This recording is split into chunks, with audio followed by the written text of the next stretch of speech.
오늘도 찬양으로 하나님께 나가겠습니다. 우리는 하나님의 진정한 예배자입니다. 신령과 진정으로 오늘도 하나님께 나아가길 주님의 이름으로 축복합니다. 나는 하나님의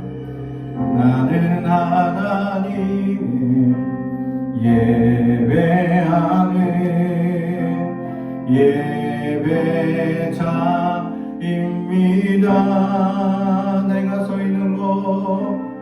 내가 서 있는 곳 어디서나 하나님을 예배합니다. 내 영혼 거룩한 은혜를 향하여 내 마음 완전한 하나님 향하여 이곳에서 바로 이 시간 하나님을 예배합니다.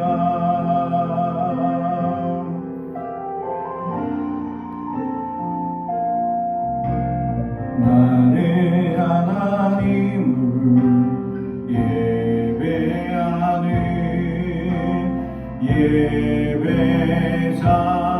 예배자입니다. 내가 서 있는 곳 어디서나 하나님을 예배합니다. 내 영혼 거룩한 은혜를 향하여 내 마음 완전한 하나님 향하여 이곳에서 바로 이 시간 하나님을 예배합니다.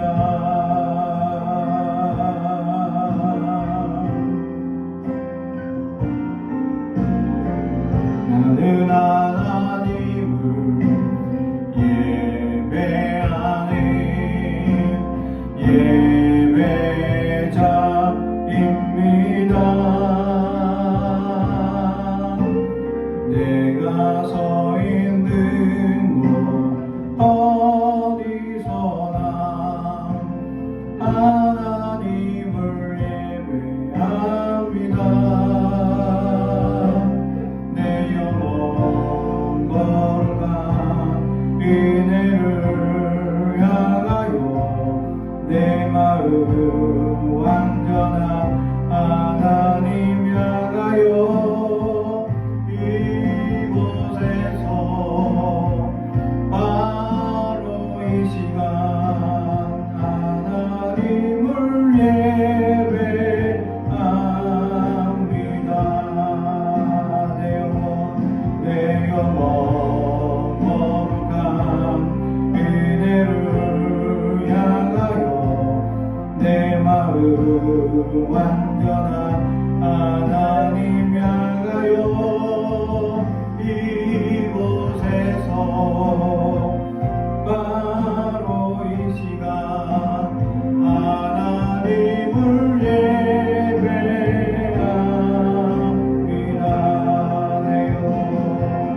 내 영혼 거룩한 은혜를 향하여 내 마음 완전한 하나님 향하여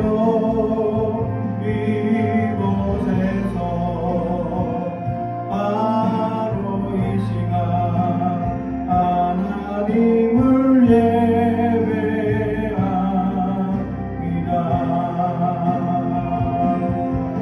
내 영혼 거룩한 은혜를 향하여 내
주로 안으시네 깨끗이 발로 날 묻으시네 절망 속에도 흔들리지 않고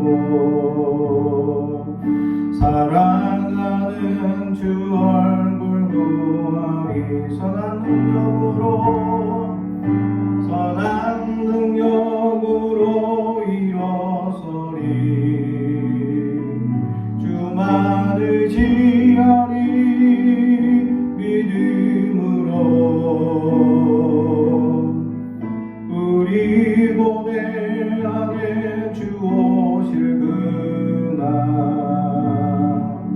영광의 새날을 맞이하리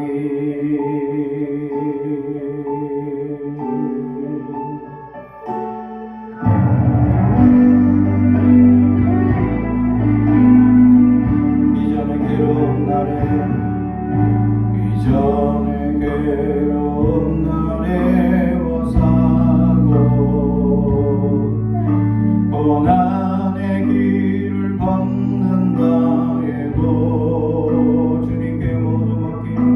주님께 모두 맡긴 우리 영혼 끝내 승리의 날을 맞으리 3절 주님이 마신 고난의 승잔을 우리도 감사하며 받으리 주님의 남은 고난 채워가며 예수와 복음 위에 살리라 예수와 복음 위에 살리라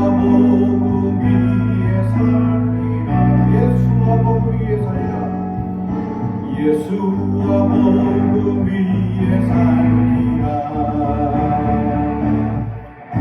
선한 능력으로 일어서리 주만 의지하리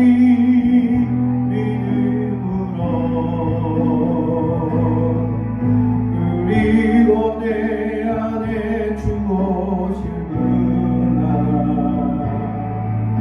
영광의 새날을 맞이하리 선한 능력으로 일어서리 주만 의지하리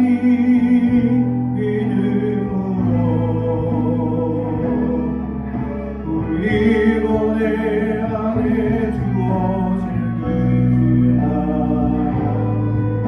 영광의 새날을 맞이하리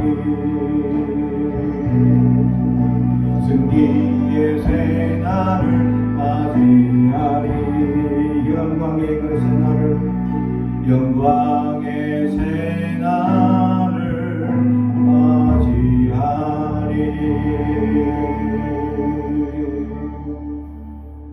아멘. 오늘 우리에게 주신 하나님의 말씀은 욥기 14장 1절에서 6절의 말씀입니다. 욥기 14장 1절에서 6절 구약 성경 775페이지입니다.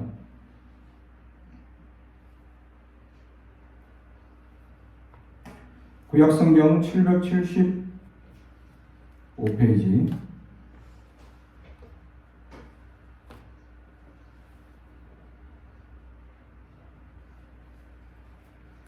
하나님의 말씀을 봉독하겠습니다. 하나님의 말씀을 경청해 주시기 바랍니다. 여인에게서 태어난 사람은 생애에 짧고 걱정이 가득하며 그는 꽃과 같이 자라서 시들며 그림자같이 지나가며 머물지 아니하거늘 이와 같은 자를 주께서 눈여겨보시나이까 나를 주 앞으로 이끌어서 재판하시나이까 누가 깨끗한 것을 더러운 것 가운데서 낼 수 있으리까 하나도 없나이다. 그의 날을 정하셨고 그의 달수도 주께 있으므로 그의 규례를 정하여 넘어가지 못하게 하셨사온즉 그에게서 눈을 돌이켜 그가 풍번같이 그의 날을 마칠 때까지 그를 홀로 있게 하옵소서. 아멘. 우리 가슴에 손을 얹고 축복에 의노합니다. 나는 하나님의 사람입니다. 축복의 사람입니다.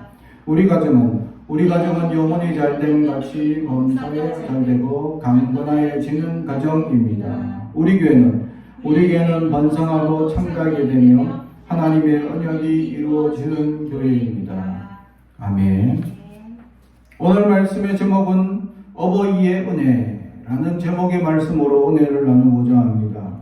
오늘 말씀이 본문이 욥기입니다. 우리가 성경을 볼 때 이 욥기는 잘 보지 않죠. 서신서 가운데 들어가 있는데 서신서라고 하기에는 조금 이제 난해한 문제가 있죠. 욥은 구약 성경에 이미 존재했던 사람입니다. 그는 언제 존재했냐? 족장 시대 때 존재하던 사람이다. 족장 시대라는 것은 아브라함 다음에 얼마 되지 않는다라는 사실을 보여줍니다. 그런 이 족장 시대의 욥이라는 한 사람에 대해서 일어나고 있는 사건, 결론적으로 얘기하면 알 수 없는 고난입니다. 인간으로서는 알 수 없는 고난이죠. 그래서 성경에서는 뭐라 얘기하면 사탄과 하나님이 서로 사탄이 하나님께 대항하는 거죠. 인간이 저렇게 하나님을 섬기는 것은 하나님께서 복을 주신 이유 때문입니다 라고 변론을 하죠.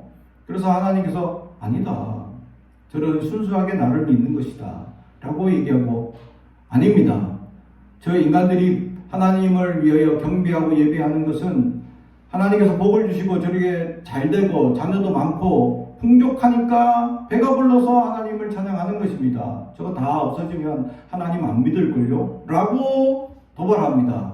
그것에 대해서 하나님은 시험해봐라 라고 허락합니다. 그로 말미암아 욥에게 있는 모든 재산과 욥에게 있는 모든 가족, 아내 빼고는 다 데리고 갑니다.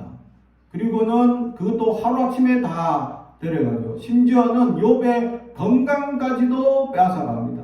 그래서 온몸에 부스러기가 나고 가렵고 정말 견딜 수 없는 고통과 가려움과 아픔 속에서, 또 마음에 그 자녀를 잃은 그 수많은 고통 속에서 이 주변의 사람들, 세 사람의 친구들이 다가와서 이렇게 변론합니다. 당신이 이렇게 어려움 당한 이유는 뭔가 하나님 앞에 죄를 지었기 때문에 벌받지 않겠나 라고 얘기를 합니다. 그러자 욥은 내가 하나님께 지은 죄가 없다, 내가 정말 하나님 앞에 정말 깨끗하게 섬긴다고 최선을 다했던 사람 중에 한 사람이다 라고 이제 변론을 하죠. 그런 변론의 내용들 중에서 오늘 본문은 변론 첫 번째가 끝나고 욥이 첫 번째 하나님께 간구하는 내용 중에 하나이죠. 그러면서 자기가 당하는 모든 어려움과 고난 속에서 하나님께 간구하는 내용이 오늘 14장 1절에 여인이 태어난 사람은 생애가 짧고 걱정이 가득하다. 자기가 겪어본 입장에서 정말 어머니에게 태어난 사람 중에서 근심 없는 사람 없다. 그리고 인생이 너무 짧다 라고 고백하고 있다라는 것이죠. 이게 무엇을 나타내냐? 우리는 마치 인생이 길 것처럼 착각합니다. 10대인 친구들 앞이 창창할 것 같죠? 50대인 내가 지금 뒤돌아보면 한순간입니다. 20대인 여러분 아직 한참일 것 같죠? 얼마 안 남았습니다. 조금만 정신 못 차리면 벌써 30대 가고, 뭐 이렇게 저렇게 살다 보면 40대 지나고 후다닥 지납니다.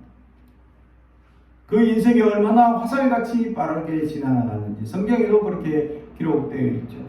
그 짧은 인생, 근데 그 인생마저도 여러 가지 걱정과 근심으로 둘러싸여 있다 라고 오늘 욥은 고백하고 있는 것입니다. 심순덕 시인의 시편 한 편을 나누고자 합니다. 시를 그 제목은 엄마는 그래도 되는 줄 알았습니다. 강원도 산골짜기 구남매의 막내로 태어난 심순덕 시인은 60살이 되어서 이 시를 짓게 되었습니다.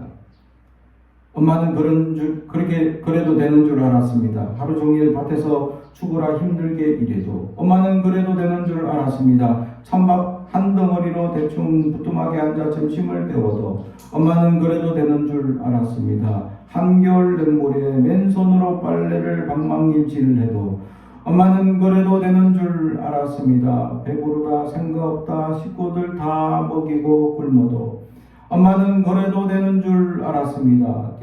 발 뒤꿈치 다 헤어져 이불이 소리를 내어도 엄마는 그래도 되는 줄 알았습니다. 손톱이 깎을 수조차 없이 닳고 문드러져도 엄마는 그래도 되는 줄 알았습니다. 아버지가 화내고 자식들이 속썩여도 전혀 끄떡없는 엄마는 그래도 되는 줄 알았습니다. 외할머니 보고 싶다, 외할머니 보고 싶다. 그것이 그냥 넋두리인 줄만 알았습니다. 한밤중 자다 깨어 방구석에서 한없이 소리 죽여 울던 엄마를 본 후로 엄마는 그러면 안 되는 것이었습니다. 이 시를 통해서 우리도 과거를 생각해 봅니다. 전에도 한번 말씀드린 적이 있는데 장모님 고등어 머리만 좋아한다고 시장에서 이제 가족들이 모여서 고등어를 사는데 보통 이제 손질을 해주는데 머리 부분을 잘라 버리려 하니까 안 된다고. 뭐 우리 어머니 머리 좋아한다고. 이래가지고 해서 머리만 따로 모아서 어머니 드시라고 딱 앞에 놨더니 어머니가 그날 갑자기 화를 내시면서 내가 머리만 먹는 줄 아느냐. 너희들 몸통 맛있는 거 먹고 내가 그나마 머리라도 뜯어 먹으려고 이걸 좋아한다라고 얘기를 했던 것 뿐인데 너희는 아직까지 나를 머리만 주냐라고 한탄하셨습니다. 어버이가 된다는 것이 그런 것입니다. 자녀들에게 한없이 투정 부려도 받아줘야 되고 한없이 화를 내고 짜증내도 받아주는 존재가 부모죠. 그래서 자녀들은 세상에서 일어났던 불평과 어려움들을 부모에게 와서 그냥 넋두리를 펼칩니다. 그럴 때 이제 이 부모의 마음은 자녀의 감정이입이 되어서 그래? 어떻게 해줄까? 가서 혼내줄까? 하지만 그냥 들어달라는 자녀의 넋두리죠. 그래서 부모는 걱정이 많습니다. 또 어려움 당할까? 또 무시당할까? 또 괴로움 당할까? 또 세상에서 우리 사랑하는 자녀들이 얼마나 많은 어려움과 문제를 겪으며 살아갈까? 내가 살아왔던 고난과 아픔과 고통 속에서 우리의 자녀들은 그렇게 살지 않았으면 좋겠다라고 여기지만 우리의 자녀들도 앞에 어떻게 살아갈지 걱정이 한 무더기로 늘 부모의 가슴 한곁에는 남아있기 마련입니다. 이처럼 우리는 어버이의 마음을 다 이해한다고 하지만 저도 젊었을 때는 부모의 마음이 이해되지 않을 때가 있었습니다. 물론 부모님이 늦게 예수를 믿고 제가 예수를 믿고 난 다음에 예수를 믿게 했기 때문에 이 예수를 믿는 믿음 안에서 살아가는 문제 이전에 부모님의 삶은 정말 저를 힘들게 하셨죠. 그 많은 고통과 어려움 속에서 이해를 하지 못하고 한곁으로 잘못하면 저는 어긋난 길로 살 뻔할 수도 있었습니다. 그러나 하나님의 은혜로 저를 붙잡아 주시고 은혜를 주셔서 결국 드디어 장가를 가고 자녀가 생기는 순간 그 부모의 마음이 어떤지를 배우게 됩니다. 10분의 1 이해했다 할 수 있습니다. 자녀 3명을 키우면서 각자의 개성과 각자의 환경과 각자의 다른 마음들을 다 품어줘야 될 이 부모라는 이 무거운 중압감은 이로 말할 수 없는 고통이었습니다. 그래서 자녀들 앞에서는 눈물도 흘리지 못했고, 그래서 자녀들 앞에서는 아프다 힘들다 하지도 못했습니다. 자녀들은 부모에게 아프다 힘들다 고통스럽다 그렇게 투정 부리고 힘들 때마다 어려울 때마다 얘기를 하지만 부모는 함부로 자녀들 앞에 눈물 흘릴 수가 없었습니다. 그 눈물을 삼키던 그 세월 속에서 마음의 상처는, 마음의 짐들은 더 무거워지고 힘든 일들이 생길 때도 있었습니다. 이것이 부모의 마음이라는 것을 이해하기 시작했습니다. 사랑하는 성도 여러분, 그래서 나에게 주어진 자녀들을 나보다는 더 좋은 세상에서, 더 좋은 환경에서, 더 좋은 나라에서 이렇게 자라기를 소망하며 기도하며 붙들며 양육하고 있지는 아니합니까? 부모의 희생이 당연하다고 여겼던 생각들이 있었습니다. 그래, 부모님께서 하고 싶은 대로 지내면 되지 않습니까? 라고 얘기하던 때도 있었습니다. 그러나 부모님들은 우리를 위하여 한량없이 베풀어 주시고 희생해 주셨습니다. 오늘 어버이 주일을 맞이하여 우리의 가정과 교회 어버이들에게 존경과 감사의 인사를 드리며 온 세상의 어버이들이 주님의 이름으로 축복받는 시간이 되길 주님의 이름으로 축복합니다. 우리 인간은 언제나 연약한 존재임을 고백하고 있습니다. 오늘 본문이 바로 연약한 존재라는 것을 이야기하고 있죠. 그것이 바로 어머니에게서 태어난 연약한 생명의 존재. 그래서 짧고 늘 고난이 따른다라고 얘기를 하고 있습니다. 19세기 수학자요 과학자이며 믿음의 사상가인 블레스 파스칼은 자연에서 가장 연약한 생명을 갈대라고 얘기합니다. 햇빛과 비를 피할 길이 없고 바람이 부는 대로 이루어지니 흔드는 저 연약한 갈대에 비유하여 인간은 생각하는 갈대다라고 얘기를 합니다. 인간의 존엄성은 생각하는 것으로 이루어졌다라는 의미입니다. 다시 말해 인간은 세상 풍파를 다 받고 겪으면서 단지 인간이란 구분은 생각할 줄 안다 라는 그 차이일 뿐이었다라는 것이죠. 그래서 인간도 또한 세상의 모든 풍파와 시련과 어려움 속에서 벗어나지 못한다라는 이야기입니다. 그래서 파스칼은 고백했습니다. 내 존재는 하나님의 버림받음 외에 아무것도 받을 자격이 없음을 인정하는 데 있다. 욥처럼 신음하며 하나님께 구하고 간구하는 존재라는 것을 얘기합니다. 하나님이 우리를 인도하지 않는다면 우리는 무의미한 존재가 될 수 있기 때문입니다. 사람과 짐승의 차이는 생각할 줄 안다라는 것이죠. 짐승은 일명 생각이 없습니다. 본능대로 사는 존재죠. 그래서 사람에게 가장 그 사람을 하대하고 아주 심각하게 욕하는 말이 생각이 없냐? 이러면 짐승처럼 대하는 거죠. 그래서 우리는 생각할 줄 알아야 합니다. 그 생각의 가장 고차원이 어디 있느냐? 바로 하나님이 우리를 사랑하신다라는 사실이고, 이 사랑은 그것을 물려받은 부모님들이 자녀를 사랑하는 그 사랑과 거의 동등하다라고 얘기를 합니다. 그래서 하나님의 사랑에 대해서 아가페라고 얘기할 때 희생적인 사랑, 값없는 사랑이라고 표현하죠. 부모가 자녀에게 하는 사랑이 바로 그런 사랑입니다. 자녀에게는 그냥 희생하는 겁니다. 자녀에게는 값이 없습니다. 자녀에게는 어떠한 가치를 부여하지 않습니다.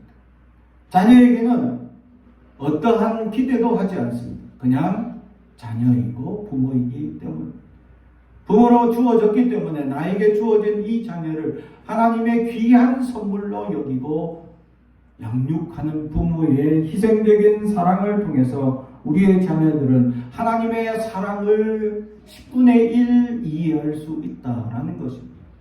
실제로 심리학자들은 하나님의 신앙 안에서 온전히 은혜를 깨달을 수 있는 비결은 빨리 깨달을 수 있는 사람들이 있는데, 그 사람들이 어떤 사람이냐, 온전한 가정에서 부모의 사랑을 온전히 받게 되면 하나님의 사랑을 빨리 깨달을 수 있다라고 얘기합니다. 우리가 하나님의 사랑을 깨달을 수 있는 비결은 바로 부모님의 희생을 통해서 우리가 깨닫게 된다라는 사실이죠.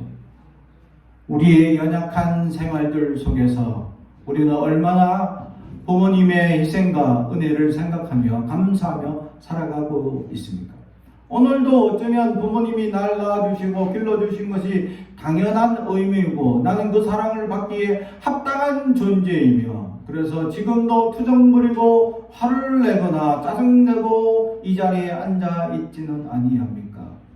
우리는 우리에게 주어진 자녀를 향한 하나님의 사랑을 가지고 한량없이 희생하며 섬길 수 있는 부모가 될 수 있어야 합니다. 그리고 그런 부모에게 우리는 자녀로서 그 사랑을 효를 다할 수 있어야 한다라는 사실이죠. 그것은 바로 이 땅에 살면서 장수의 비결을 우리에게 주셨기 때문입니다. 다시 말해, 오래 사셨다면 효를 어느 정도 하셨구나 라고 이해를 하시면 됩니다. 그것을 돌아볼 때 저는 두렵습니다. 부모님께 효를 다하지 못했기 때문이죠. 늘 근심하는 자녀입니다. 지금도 저희 부모님은 저를 위하여 눈물로 기도하는 것을 알고 있기 때문이죠. 사랑하는 성도 여러분, 부모는 그렇습니다. 자녀에게 늘 언제나 걱정의 존재이고 염려의 존재입니다. 인생의 제 첫 번째 가장 중요한 목표라면 어쩌면 어떨 때는 하나님보다 자녀일 때가 있을 수 있습니다. 그만큼 자녀는 하나님이 우선순위여야 될 우리의 신앙에 있어서도 우선순위가 될 만큼 중요한 존재이기 때문이죠. 그래서 부모가 할 수 있는 최대한으로 그들을 양육하려고 노력합니다. 하지만 그들에게 온전히 다 채워주지 못하는 마음 때문에 또한 부모들은 늘 빚진 마음으로 살아가고 있습니다. 그들에게 다 채워주지 못하기 때문이죠. 그들이 원하는 대로, 그들이 하고 싶은 대로, 그들이 가지고 있는 재능들을 마음껏 발휘할 수 있도록 채워주지 못한 빚진 마음으로 늘 한곁에 살아가고 있는 것이 부모의 마음이다라는 것입니다. 사랑하는 성도 여러분, 그러기에 부모님들은 자녀들이 어떤 것을 베풀 때마다 늘 입버릇처럼 하는 부모의 고백들이 있습니다. 아니, 괜찮다 라는 말입니다. 이거 좋은 거 있는데 드시러 갈까요? 아니야, 괜찮아. 좋은 옷 있는데 한번 입어보실래요? 아니야, 괜찮아. 맛있는 거 있는데 한번 드시러 가실래요? 아니야, 괜찮아. 라고 저희 부모님과 저희 장모님이 늘 고백하던 얘기를 저는 들어봅니다. 그러다가 제가 어느 날 그 장모님께 하도 괜찮아. 나 그런 거 필요 없어. 라고 얘기하시길래 제가 장모님께 혼을 냈습니다. 뭐라고 혼냈냐? 아니, 자녀들 빨리 죽게 만들고 싶습니까, 어머니? 하니까 무슨 소리냐? 아이들 건강하고 오래오래 살았으면 좋겠지. 그러면 자녀들이 해주고 싶다 할 때 뭐냐 하고 받으시라는 거죠. 근데 저희 장모님은 이 받는 게 부담스럽다. 왜냐하면 해준 게 얼마 없다는 빚진 마음 때문에 가난하고 어려워서 늘 7남매 키우시면서 먹이는 것도 조차 제대로 먹이지 못해서 힘들어 했기 때문에 늘 빚진 마음이 들어 아이들을 힘들게 양육했던 그 빚진 마음이 너무 크다 보니 아이들이 지금 좋은 세상에 잘 먹고 잘 살아서 좋은 거 해주고 싶은데, 그래서 해주려고 하는데 부모는 그 빚진 마음 때문에 아니다, 괜찮다 라고 한다는 거죠. 그래서 제가 그렇게 아니다, 괜찮다 하신다 보면 어머니, 자녀들이 단명할 수 있습니다. 성경에 유일하게 인간이 오래 살 수 있는 방법을 다 기록해 놨는데 그게 표를 받는 겁니다. 표를 하겠다 하면 받으시란 말입니다. 라고 얘기를 했죠. 그 후로부터 약간 자세가 달라지기 시작하셨습니다. 그래서 뭐 맛있는 거 드시러 가실래요? 전에는 아니다 이러더니 요즘은 그래 나도 가자 하며 가서 맛있게 드시고 또 맛있는 좋은 선물 막 기뻐하며 받으시는 것. 그래서 최근에 팔순잔치 때 이 늙은 50대도 그 어머니 팔신 앞에서 재롱 떨며 춤추는 모습을 보여주니 어머니께서 얼마나 기뻐하시며 좋아하시는 모습을 우리가 보게 됩니다. 그렇죠? 자녀의 재롱은 나이가 들든 젊든 부모의 마음에서는 흡족한 마음이 든다라는 겁니다. 그렇습니다. 자녀에게 희생하고 헌신했던 마음속에 늘 괜찮다 하는 것은 빚진 마음 때문에 자녀를 양육해 갈 때 온전히 다 채워주지 못한 빚진 마음 때문에 이제 너희들이 평안하고 커서 좋은 거 먹고 좋은 거 입고 좋은 거 가질 때 나에게까지 양보할 필요는 없다라는 마음을 가지게 되는 것이 부모의 마음이죠. 그래서 부모들이 해주겠습니다 할 때 받으라 라고 할 때 옛날 부모님들은 잘 안 받는 게 빚진 마음, 그때는 더 가난하고 힘들었기 때문이죠. 그래서 저는 잘 받습니다. 자녀들이 해준다 하면 더 요구할 때도 있습니다. 부모님들은 요구하십시오. 그러나 그들이 감당할 수 있는 만큼만 하시기 바랍니다. 그들을 장수하게 만드는 비결이 여기에 있기 때문입니다. 효를 하도록 가르쳐야 한다라는 거죠. 물질적으로 굳이 세우지 않더라도 마음과 정성을 다해 부모님을 생각하는 마음을 둘 수 있도록 해주는 것이 중요하다라는 것입니다. 부모를 생각하는 마음이 얼마나 중요한 것이냐라는 것이죠. 그래서 우리는 늘 부모에게 빚진 인생으로 살아갈 수밖에 없도록 부모님들은 우리에게 희생하고 있다라는 것이죠. 이것이 바로 하나님 아버지의 사랑입니다. 한량없는 사랑으로 늘 우리에게 베풀어 주시고 하나님께서 세워주시고 우리를 인도하신 놀라운 역사가 부모님이 우리를 희생해서 세운 것보다 10,000배로 놀랍도록 우리를 계획하시고 준비하고 있고 사랑을 베푸신다라는 사실, 그 한량없는 하나님의 사랑을 누릴 줄 아는 사람이 될 수 있어야 한다라는 것이죠. 그 사람을 우리는 어떤 사람이냐라면 은혜 받은 사람이다 라고 얘기합니다.